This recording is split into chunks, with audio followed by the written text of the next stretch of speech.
Little read. Dobbs the QB stay on his feet and somersaults home for the touchdown over Jordan Howden.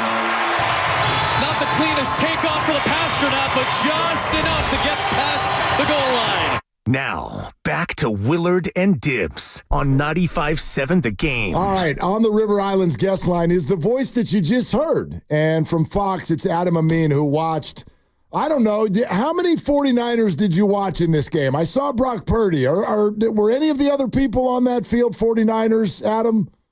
I mean, some of the guys were on the field just working out and going through their motions, but no, man, it was a lot of 2s, 3s, and 4s on that field yesterday for both teams. So we made the most of it. We had a good time. We got to see both starting quarterbacks. So that's all you can ask for in a crapshoot that is the preseason. We got a lot of entertainment out of it. Well, and did that catch you by surprise? Like, candidly, for a lot of us, self-included, it did. I'm not saying it was the wrong decision as much as I don't see other coaches in the NFL do what Kyle did, which is put your QB1 out there with a bunch of people who are not starters. Did that surprise you a little bit?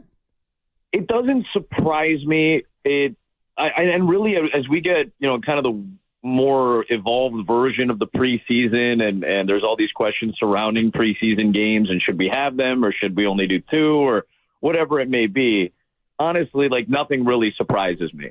I live in Chicago. I work the Bears locally on for their preseason games. And, I'm doing Kansas City, Chicago on Thursday night. We're probably not going to see any of the starters in preseason game 3, where in years past, the third game was the game where the starters might play, a whole half or maybe even 2.5 quarters. Now, the evolution of this has changed so much in the last few years based off of money, who's out there, personnel issues, what you're trying to get out of your number 2s if you do throw them out there with a starting quarterback. I imagine part of it is higher stakes. Like, you need to prove that you can go up against some number 1s, because that's who they were going up against, the Saints.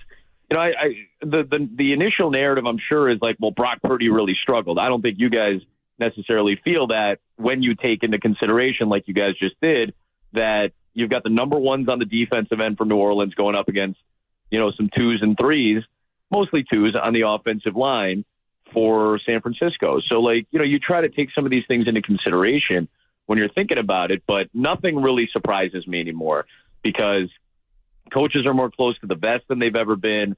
They don't really want to give out any information, and they don't really want to show what they have more than a few plays out of their playbooks in the preseason. It's more vanilla than maybe it's ever been. So nothing really surprises me at this point, and we just try to keep that in mind in terms of personnel on the field when we're evaluating games in the preseason. And as you're calling it, how difficult is it when you're going, with your board, you get your board all set up in a normal game, and you pretty much know who's going to play, but for this, you're going 2 and 3 and 4 deep at positions. Does it get into a little bit of a just more conversational with you and Mark as opposed to actually calling the action in the second half? You know what? I think for the first time in a while, and I've called preseason games, again, locally only for the last 7 years, right? Since 2018, and went to take out the 2020 season, so whatever it is, 5-6 seasons of doing it now. And this was my first national preseason broadcast. So usually I do the Bears. Here's the process. I'll pull the curtain back a little bit on the process. I'll prep every Bears player, all 90 Bears players, before week 1 of the preseason. And then as a local broadcast, we don't have to key in too much on the opposing team. I put down every single name. I write down the rookies, where they came from, what round they were drafted, or if they were undrafted, who were the team leaders last year. But honestly, I knocked out my Kansas City Chiefs prep in about 4 or 5 hours, which for a football game during the regular season, this is 15 to 25 hours of work for both teams combined. Here, you're not really deep diving for the opposition. But the Bears, leading up to that first game for the Bears, I'm doing a ton of prep. I'm doing a ton of research on the third and fourth and sometimes fifth guys on the depth chart at a certain position. And doing that for 2 teams in the matter of a week is a little bit more of a longer process.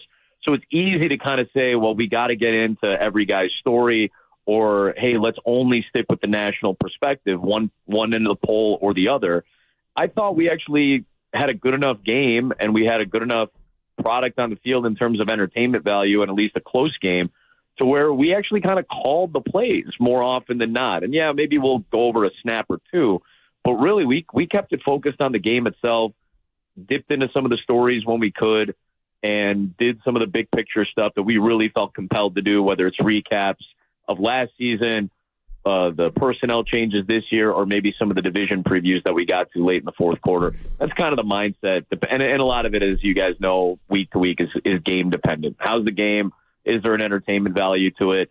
Or are we just going to turn this into a podcast? And my preference is to keep calling the game, you know? No doubt. My preference is to keep calling the games, calling the plays, and weaving things in as the game dictates, just like we do in the regular season, because, again, these are good reps for our crew, our broadcast crew as well, to kind of go through these motions before the regular season. Amin of Fox, who called the 49ers Saints game yesterday, is with us here on Willard and Dibs 95.7 The Game. So let me ask you a real broad view then of what you saw with this football team, not so much player by player, but there is definitely, I would say, some concern from the fan base that you already have the quote-unquote Super Bowl loss hangover, and then you've had a wobbly camp with everyone yelling about Brandon Ayuk and Trent Williams and some key injuries that forced the joint practice cancellation. So in your view, Adam, do the Niners have some real problems here, or does this go away in 3 weeks when there's an actual football game if they come out of it 1-0? I think if Trent Williams is playing week one, which the way we kind of heard people contextualize this over the weekend was that we think Trent Williams will be playing week one. If Trent Williams is playing week one and they look at a Jet team on the other side at home and play well, I'm not too concerned. The offensive line should be healthy, and I do believe Williams, again, nothing insider here, but like based on what we've been told and kind of the general feel, that thing will get eventually worked out and they'll be fine. The Ayuk thing has such a, I think Julian Edelman talked about it a little bit during the minimal pregame show yesterday. There's always this desire of more when you win a Super Bowl, but the Niners still haven't done it yet.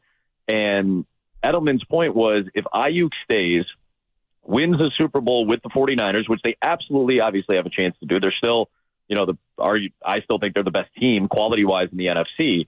They still obviously have a great shot to win the Super Bowl. If they do it, then that money is going to come. The spoils of being a Super Bowl champion are very tangible. So, the belief is that if all this stuff kind of takes care of itself, roster-wise, personnel-wise, and health-wise, and they go 1-0, I don't think there's going to be much of a concern.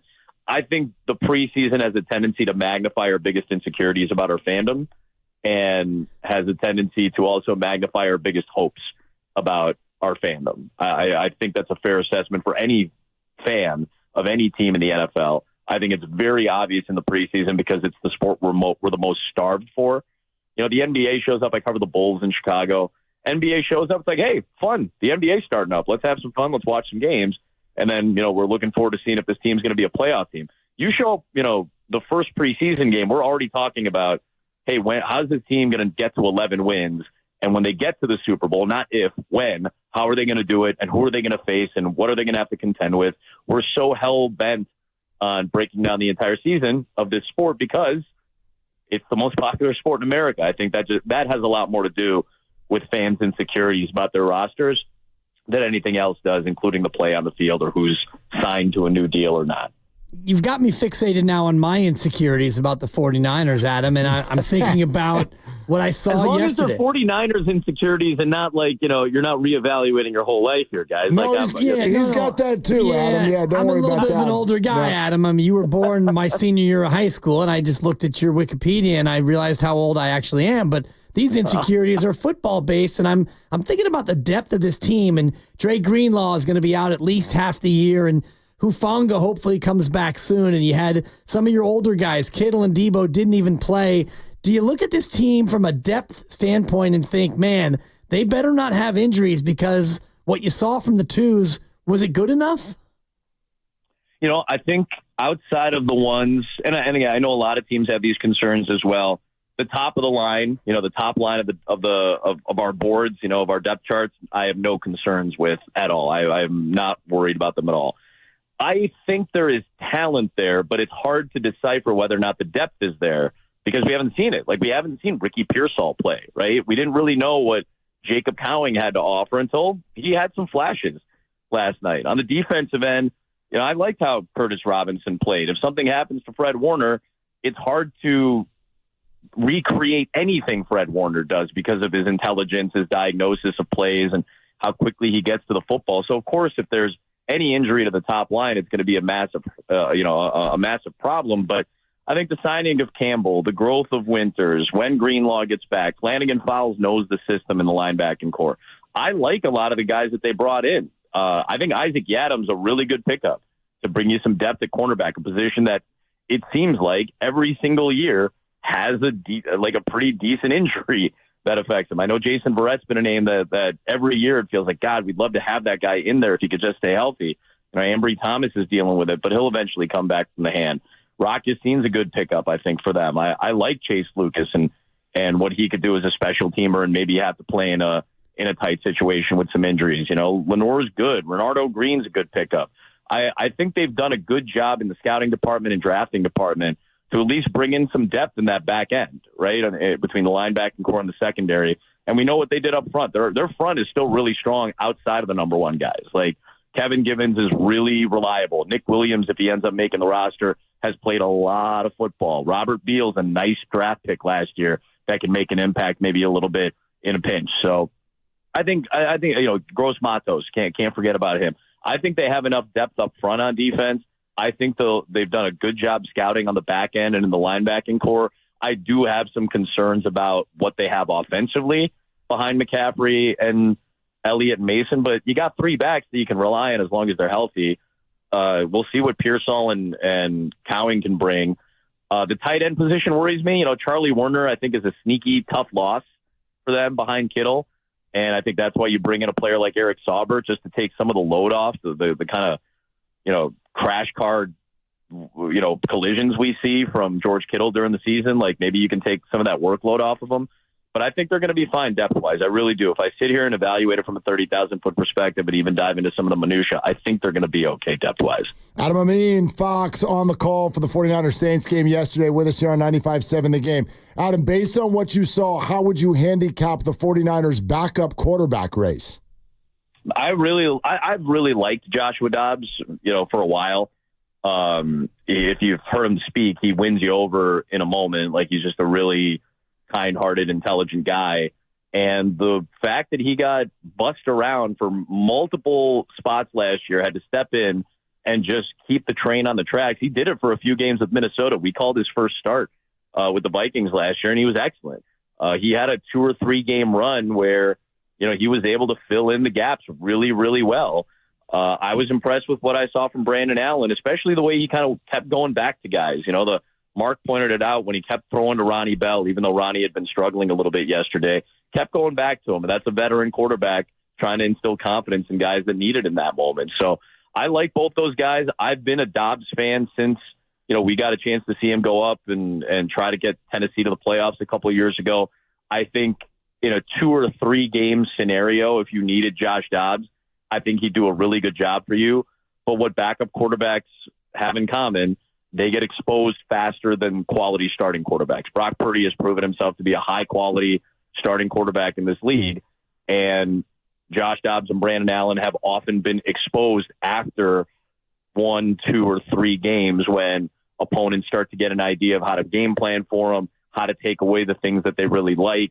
Usually those things are a little bit less nuanced and less complex than what the starting quarterbacks can do and what they can adjust. So, but in a 2 or 3 game pinch, if you need Josh Dobbs, I think he's proven himself as a capable backup quarterback in this league. Adam, before you go, because of your Bears ties, what do you think is the most likely scenario to play out at the end of the year about Caleb Williams? Choice C is, doesn't look like the guy. Choice B is, man, fantasy football was really good to him, and it's a really nice building block for going forward. Choice A is, oh my God, there's the next Mahomes. It's somewhere between A and B, probably closer to B. And I still feel like this is a team that should, based on talent alone, win 9 games or at least win 8 and get closer to 9 or 10, because they were 7-10 last year. They absolutely blew 3 games. Denver, Cleveland, and there was one other, Detroit, where they had a 12-point lead with 4.5 minutes left and lost the game. So if you flip those games, they're a 10-win team. You take 2 of those games, they're a 9-win team. But they won 7. They have a better quarterback in my estimation overall. They have much better offensive talent and better offensive line depth. And I don't think they got worse on defense. So I feel like by those metrics alone, by that baseline thinking, common sense thinking, I think they're close to a 9 or 10-win team just off of what you see on paper. I don't know if Green Bay is going to be as good as advertised on defense, especially. I have some concerns for them. Minnesota has some problems. Sam Darnold, we kind of had that backup quarterback discussion, although I thought he did a nice job in Week 18 last year. That's why he earned himself a job in Minnesota. They're going to have some struggles, though, with their lack of talent on defense, too. And Detroit lost some veterans on defense, which concerns me a little bit. I think their offense will be great, but they lost some veterans. So I think the NFC North could actually be one of the more entertaining divisions. I think all 4 teams, honestly, could finish between 7 and 10 wins or 7 and 11 wins, kind of like what we saw in the AFC North last year. Yeah, I think that's an interesting call. Hey, Adam, really fun to have you on, man. Thank you so much for doing it. You got it, boys. We'll talk to you in week 2 and 3 for Niners, Cardinals, and Niners, Rams, all right? Oh, nice. We're looking forward to it. We will definitely ring you up. Thanks, Adam. You got it, boys. All right, there he goes. Adam Amin, Fox Sports.